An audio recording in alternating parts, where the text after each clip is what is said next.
Užvenčio krašte netoli Minupių kaimo Plikšelio miške yra garsioji Martyno pušis.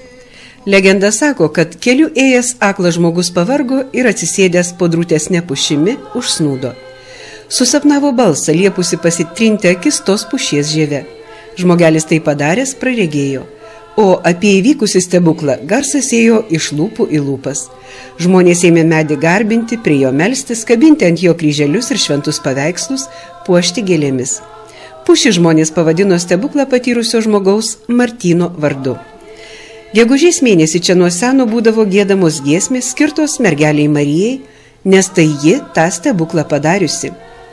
Sovietmečiu apleista, pušį iš naujo atrado ir gegužinių pamaldų tradiciją atgaivino Minupių kaimo bendruomenė. Už siekį išsaugoti tradicijų ir švenčių gyvybingumą, už atgaivintas gegužinės pamaldas prie naujam gyvenimui sugrąžintos Martyno pušies, bendruomeniai dėkojo Lietuvos liaudies kultūros centras.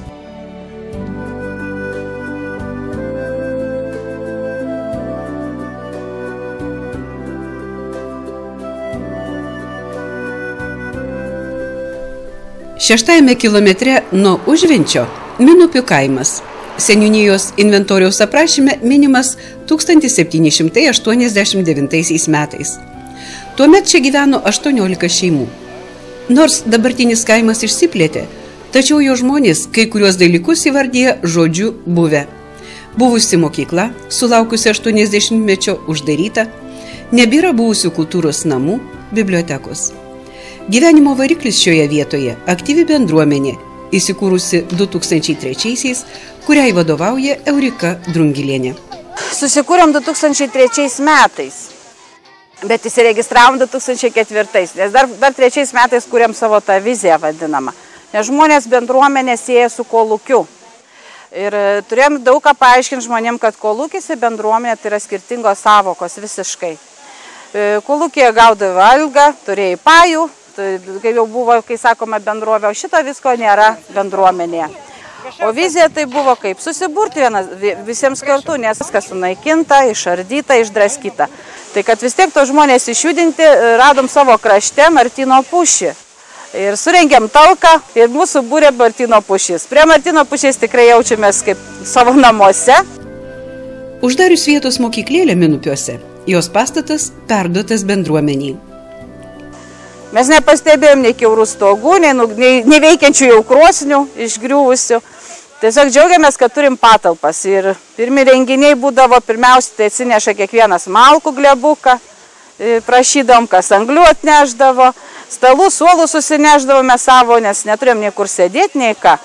Na ir visą tas, galima sakyti, skurdumas mus labai sustiprino.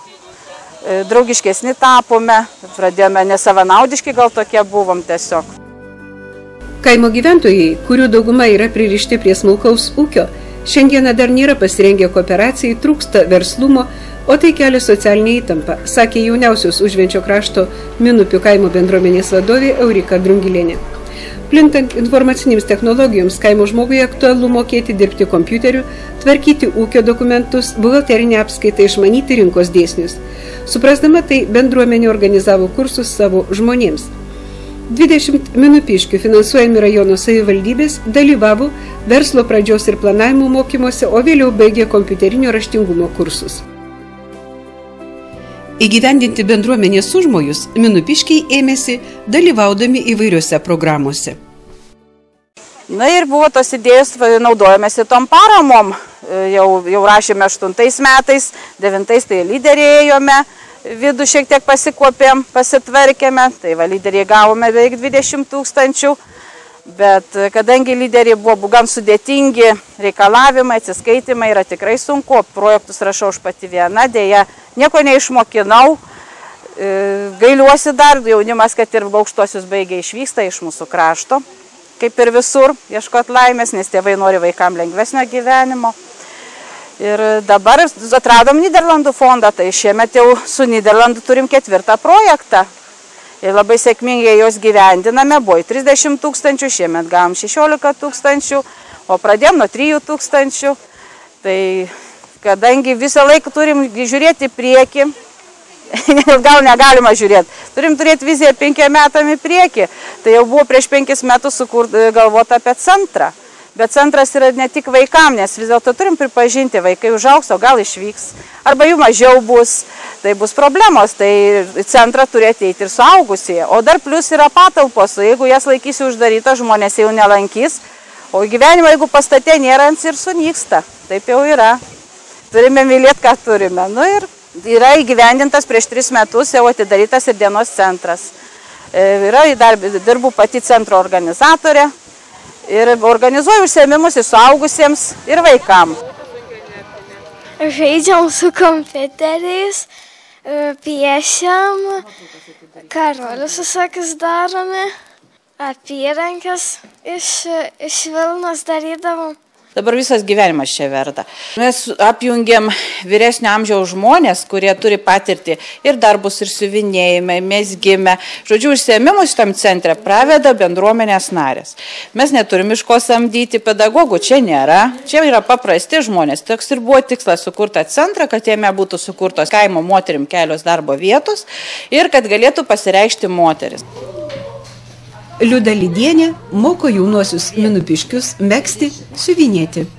Aš atsipalaiduoju čia atėjusi. Aš pamokau jaunesnius ir man daros kažkaip smagiau ir gyventi.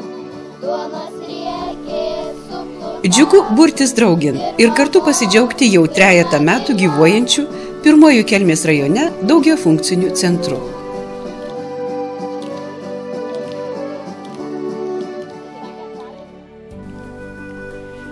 2011 rugpjūčio 26-ąją Minupių bendruomenė rinkosi į kraštiečių šventę, sukvietusi Minupių, Žeberių, Maudžiorų, Šunikių, Domeikių, Moluvėnų, Čiotiškių kaimų žmonės ir šių kaimų išeivius. Kasgi yra žmogus be savo šaknų, praeities, žinojimo? Klausdami ir atsakydami į šį klausimą, tą dieną čia susirinkusieji minėjo savo vietos Minupių 222 metų jubiliejų. Bendruomenės namuose jau kuriamas muziejus. Čia daug senovę primenančių daiktų, rakandų, kuriuos mielai atidavė Minupių ir aplinkinių kaimų žmonės.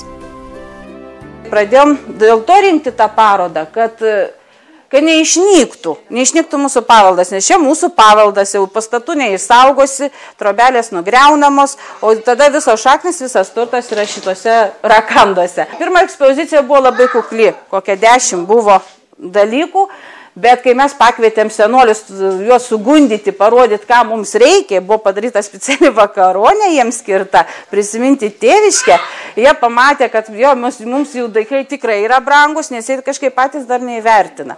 Nu ir tada mums pajudėjo, per metus laiko surinkom iki galo visą šitą kolekciją. Ir dabar galim pasigirti, dabar daugelis pirmą kartą irgi pamatys, kurių daiktus mes padėjome. Pati skrinė atkeliavo iš Moluvėnų Drąsučių sodybos.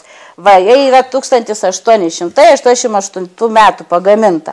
Laikė malkas, mes labai pakraupom, kad čia laikomas malkos, bet jinai visa labai geram stovi. Tai kadangi audėjų jau mūsų, sakau, yra vyresnio amžiaus jau, Arlauskienė iš Žeberių, Šimkienė Minupių, 90 metų šiemet atšventusi, kvietėm į šventę, gal atvyks, jeigu sveikatą leis, tai va daugiausiai darbų čia yra Šimkienės, o jie sunešė, išsaugojo Minupiškės moteris, nes dėja pas audėjas jos išdovanojo, nevertino savo daiktų, vaikam kraičius padarė, yra naudojamos tos lovatėsis, tai sako, nenešim naudojamo, naujų neturiu. Tai mes norim kartu, jeigu jinai ateis į šventę, parodyti, kaip jos darbą gerbė, saugoja. Čia daug džiaugsmo pačiom suteikia tas šventės rengimas. Mes džiaugiamės, kad tokių žmonių dar turim gyvų. Ir va ta šventė kraštiečių tam ir yra. Yra, kad įamžintum ir savo žmonės dar. Į kraštiečių šventę Minupiškiai pasikvietė Kelmės krašto tautodailininkus, kurie demonstravo savo amatus. Šalia jų ir jaunoji bendruomenės karta su savo rankdarbiais, kuriuos ruošė būtent šiai datai ir kurie domino šventės dalyvius. Pasak bendruomenės vadovės, norėjosi, kad atvykę pamatytų jų kaimo žmonės nedegradavusius, kaip kartais manoma, o kūrybingus, turinčius idėjų ir juos įgyvendinančius. Didžiuodamas Eurika vedė rodyti jaunos dizainerės 2 vaikučių mamos Vaidos Kučinskienės sukurtų rūbų kolekciją. Mes labai didžiuojamės tikrai. Jau nesididžiuosi, jeigu toks žmogus yra gabus, tiek daug šilumos yra, va šitam darbė, kiek šilumos reikia įdėti. Į šitą kiekvieną skiautelę. Tai išipinėjome, čia išglostėm visą tą parodą jos. O paroda tikrai tokia ir naudinga, belaukianti, juk moteris visada yra graži, o besilaukianti pati gražiausia moteris. Surengus parodą būsimai mamai, bendruomenės moterys norėjo parodyti, kaip rengia savo vaikučius. Taip atsirado dar viena parodos dalis, įrodanti šio krašto žmonių darbštumą ir norą gražiau, šviesiau, džiaugsmingiau gyventi. Šiltai bendruomenė priėmė atvykusi čia gyventi menininką iš Kėdainių Joną Balandį, didžiuodamiesi parodoje rodė jo tapybą. Kadangi Minupiškiai tausoja gamtą, pasitelkdamos išmonę vietoj gyvų gėlių skirtų kam nors dovanoti, moterys kūrė linksmus originalius suvenyrus. Bendruomenės vadovė Eurika, minėdama sėkmingus žingsnius, vardyja ir daugelio jų veiklą parėmusių padedančių žmonių pavardės fondus, bet labiausiai vertina pačius bendruomenės narius. Ir aš viską vieną irgi nepadarau, yra tam bendruomenės branduolys, tai yra valdyba ir daug moterų yra su savo idėjom. Aš negaliu sakyti, kad aš viską vieną padarau, be idėjų neįmanoma. O mūsų kaime tikrai moteris ir tikiuosi ir vyrai daugiau prisijungs, bet kaip pripažinti turim, kad vis dėlto aktyvios moteris. Turi irgi idėjų. Jos pakiša mintį, o aš ją bandau dar labiau išvystyti, pritaikyti šiems laikams. Tai vat dėka visų kartu, nes vienas žmogus esi niekas. Kasgi yra tas bendruomeniškumas ir kaip ši sąvoka būrė žmonės draugin? Bendruomeniškumas tai priklauso nuo mūsų pačių. Mes patys ieškom to bendruomeniškumo, nes mūsų dvasia silpsta. Galbūt tas pats kūnas dar kažkur gali ir pašokti, ten gali ko, bet dvasiškai mes tikrai nebeturim kur. Nes aš jau kiek kalbu ir mūsų bažnyčios yra potoliai. Ir nuvykti, darbo autobusų mažai turim. Tai mes čia susirenkam, nors išgirstam gražų žodį, gražią dainą.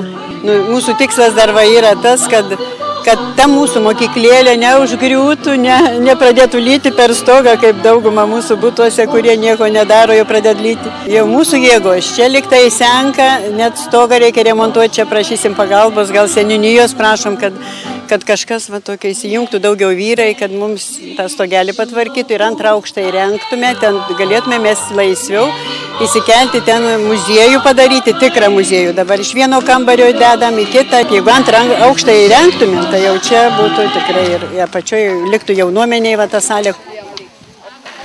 Danutė Kniurienė nesirenka, ką reikia bendruomenėje nuveikti. Kur kas pasako, tą darau. Dirbu tai buhalterė iš tikrųjų bendruomeniai, o šiaip tai man viskas patinka. Turiu anūkę atsivedu, kiekvieną dieną ateinam, kai reikia, Aurikai ir talkinam. Vis išėjimas iš namų, atsipalaiduoji čia ir vaikai susirenka, ir šventės rengia, dar darbelius visokius, ir vaikams organizuoja, ir suaugusiems. Mums patinka čia. Kaip jūs įsivaizduojate, jeigu nebūtų čia bendruomenės? Tuščia būtų, tuščias kaimas be bendruomenės. Liuda Lydienė taip pat nesirenka darbų. Reikia valo, reikia parodą rengia, reikia deklamuoja, moko megzti. Puiku, kai yra progų pasidžiaugti nuveiktų darbų. Kai surengi šventį, ateini, matai, kaip žmonės susirenka, kokią nuotaiką. Nebūtų šventės, neteitų žmonių, tai matytum, kad nėra ir to darbo įdėta. O kai ateina žmonės, matom ir tą džiaugsmą, kai jie įneš kažką. Tai ir mums džiugu pažiūrėti. Tas pats ir šiandien. Jeigu mes būtumėm 3 ar 5 žmonės, kaip atrodytų. O matom būrį, tai matos kažkur ir mūsų įdėtas darbas. Minupiškiai iš užmaršties ištraukė Martyno pušį, įkūrė pirmąjį Kelmės rajone daugiafunkcinį centrą, ne tik paneigia negatyvų kaimo įvaizdį, bet jį kelia, keldami ir vietos, kurioje gyvena autoritetą ir žmonių orumą.